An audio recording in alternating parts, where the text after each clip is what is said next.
Chapter 9, Sloka 24. Aham hi sarva yajnanam. Aham hi sarva yajnanam. Aham hi sarva yajnanam.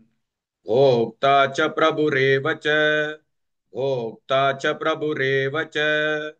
Bhokta cha prabhureva cha. Aham hi sarva yajnanam. Bhokta cha prabhureva cha. Aham hi sarva yajnanam.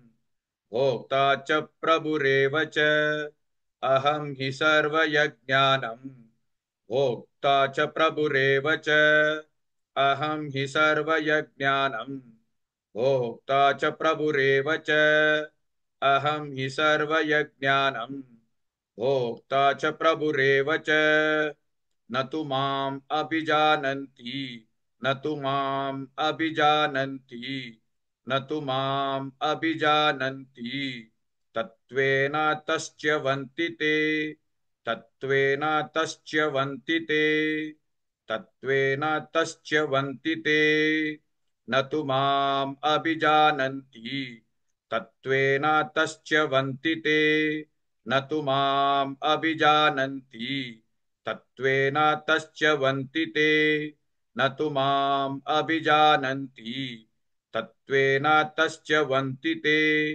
न तु माम् अभिजानन्ति तत्त्वेन तस्च्यवन्ति ते न तु माम् अभिजानन्ति तत्त्वेन तस्च्यवन्ति ते अहं हि सर्वयज्ञानम् भोक्ता च प्रभुरेव च न तु माम् अभिजानन्ति तत्त्वेन तस्च्यवन्ति ते.